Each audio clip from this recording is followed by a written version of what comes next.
tôi lại hiện San Antonio High School Annual Sport Closing Function Company kan này tôi lại hiện cho hắn đồ mẹ cả hi 12 boys so anh nhé atam zo cái hắn đồ to counter patuma anh chia mà hay hắn đồ mẹ cái này real truck to view nung muan catering ten anh ấy in tour anh sharp anh thế là hiện hay anh này na kan phang cuốn dễ lắm cho tram hô hết là mà cho ít tour anh này kan là cuốn dễ lắm cho độ tour mi sẽ lấy sông ngáp anh nhỉ chú anh hàng lại mi hay cho ít to đấy kan phang cuốn lắm ạ kan hostel tên này anh to nem cốc sa pisi dan kan lim này đuôi nên đòn cốc độ sạc ba ngày view tour này ấy chỗ đó ngồi mắc tàu mày ấy tour đó chân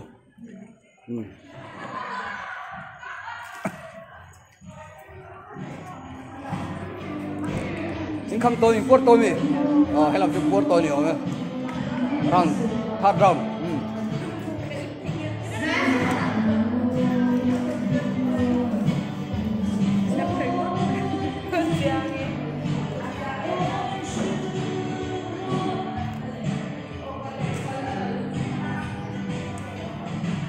Samuel lia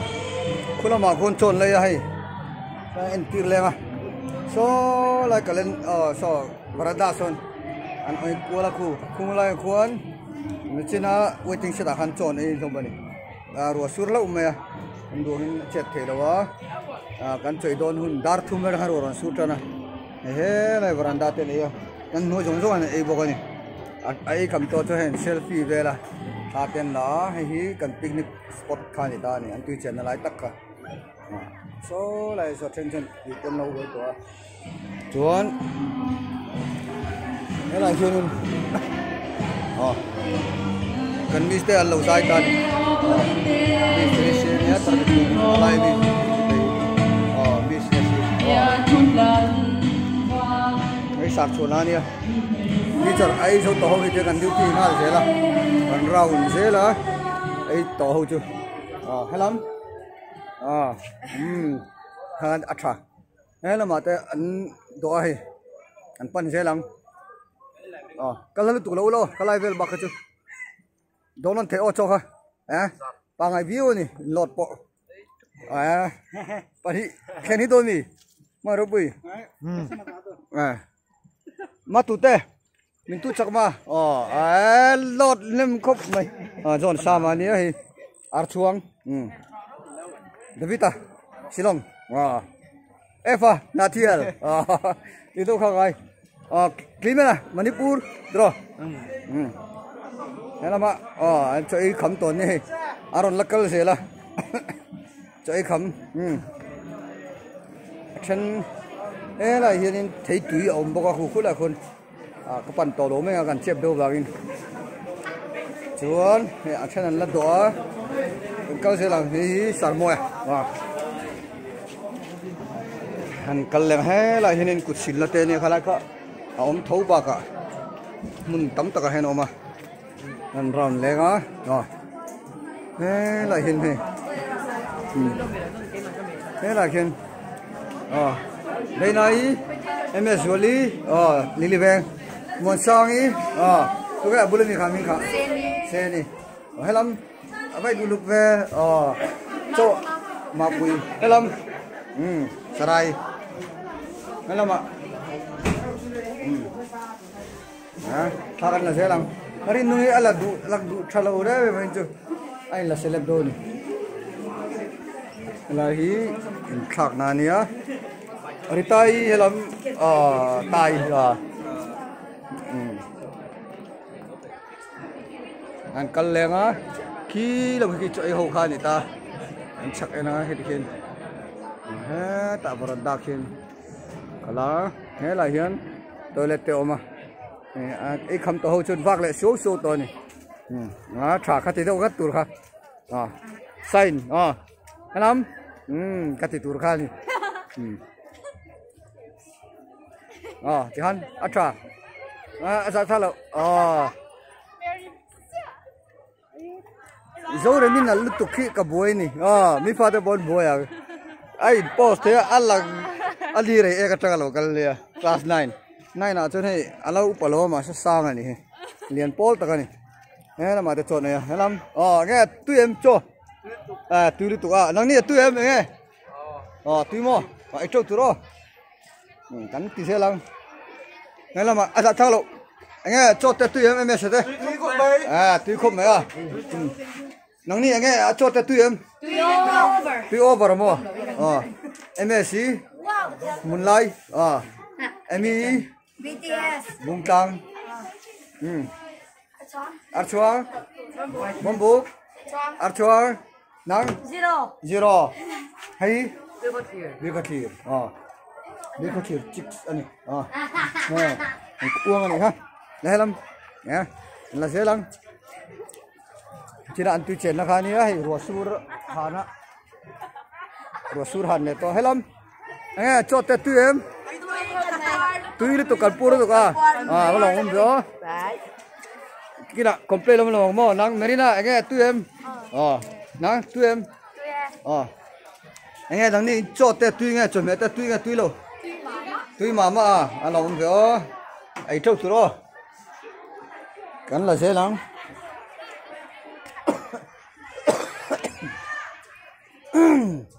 thế là mà bội bội tê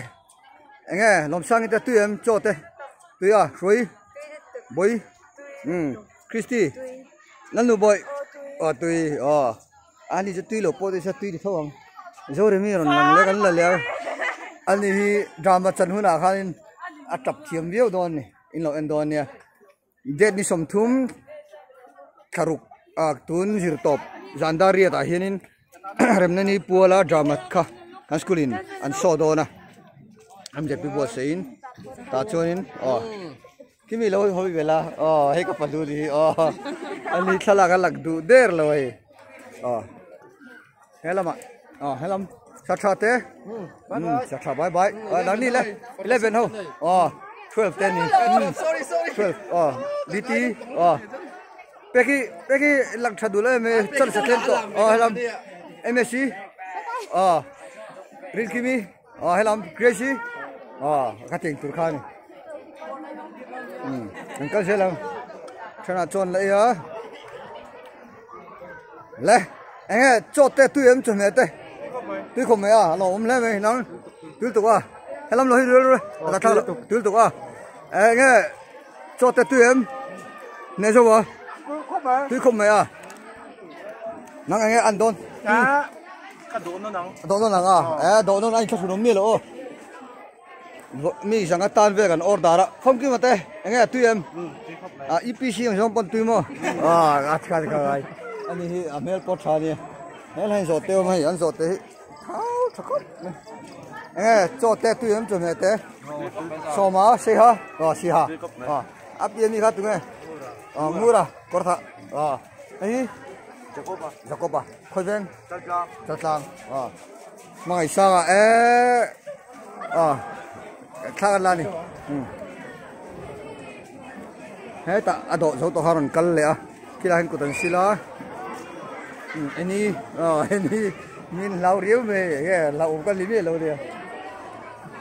là hiện khá lắm anh nghe tụi em chuẩn bị thế tụi lúc tụi lọ bông vẽ khá attra này cái school hiện in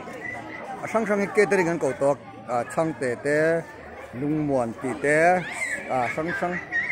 lung muộn hi cái cầu nó ngon đấy này lắm anh nghe đây Porto mi Porto tụi lo tụi lọ bông vẽ nó đi tụi em good mo nó đi cái Porto em cái tông lên thì mò anh ơi đây Porto em tụi lo tụi hay vẫn xin về hay lắm sân ai sân nó hay sania sân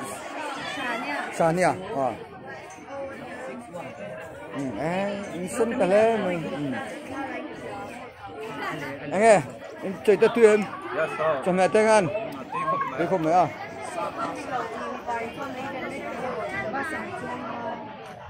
cắn là dễ lịch xa đây là hiện lôi xì chú ở đỉnh cạc với ô anh nghe cho tết tùy em cho mẹ tết hay làm report về anh mua tùy mua hay làm ạ nắng anh nghe miếng khá sao ba tùy nghe tùy luôn tùy mua nắng ban suy cho mẹ tết tùy em anh catering tên ấy tụi em chả nghe lại ạ đây này đủ lần nữa đánh to lại chi nào khi là khiến cho độ anh còn câu sầu chả lẽ khi là trong chuyện hết là khi mà là khi anh em mới ra tận này anh tâm thầm ạ sợi chung quay ở đây à anh thấy nào nghe lại hiện ở trên lầu là chua trên chuồn nhưng mà thì to lắm à nghe in cho tết tùy lo cái thứ ngày rồi khoa năng tùy rập thắc hay lắm Josephine thay cái đúng hay rang lo thì cần là lưới này chiên rang này anu trái ba sòng tè cái đồ khác tè anu tè giống lệ thì nha nghe thì về để anu đầu chất này nghe cho tè tùy em cho mẹ tè tùy không mấy à đây bùa mò nóng này nghe ấy bùa chém bùa tụ lẩu ôm lên mày nghe report cho mẹ tè tùy em lẩu ôm lên mày nghe nóng này ấy bùa chém hay làm phê cái tè bùa rập thắc lẩu ôm lên good tiền chứ nghe bắt chu mà cho mẹ tè tùy em tùy mò nghe là hiện cho nó hiện khô má hay chuan chu hay gần lụt lên á chọn ấy dấu khật to nghe là gần ấy buổi sáng nó chui như này đi đây còn tập thu mà tiếp cái đây rồi mà nó phải phải á cần rây được tục rồi nghe in chơi tết tươi em cho mẹ tết ngon cho mẹ tết tươi rồi tươi tươi rất mấy mò vâng chào lâu em thì con là về này cú là con hạt cura thì để liêm cú mà thế là mà anh láng cha mà tết về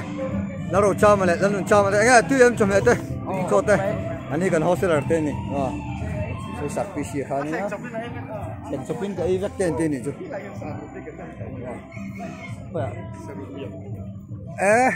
hey em rồi luôn nè nó tọt lột nem không vậy rồi thì cái đó nó hey chua cái gì bộ lóc lên sao thao bộ hey ring anh nhá lóc cái chơi tết em cho mẹ tết em biết chi đâu bộ biết to đâu khi là cái cần là hay nó chỉ là cần khăn anh không to hay mình thấy hay sa cái này nghe cho mẹ tết em cho tết tuy không mấy anh làm rồi rồi rồi bel rất thế này anh cho là cái review này cho họ tâm cho mẹ bộ tâm thế là nghe cho mẹ tết em cho tết làm lên mày làm lo gì mà cần tết nghe cho mẹ tết em tùy mua tùy lấy cái mình cái thì sản này kia nè chỉ là cái sản được vita sáng anh đi chơi thì cần duty về mẹ view chung cái ngắn chụp khá lên hay ấy bùa hết tụi nó ngay cho mẹ bỏ tấm ăn mà nên xua thì chắc ta xua là in to cái xua thế này arsa te boksa te siama chotani bo tam mai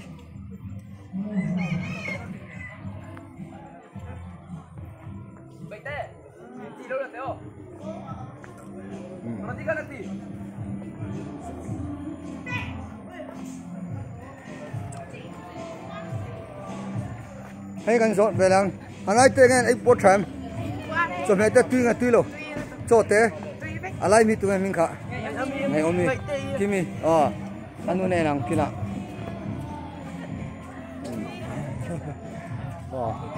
anh nghe này buốt em chồng này tê tuy em tuy không mày à nó không lấy mày cái chỗ tụi nó non thế ô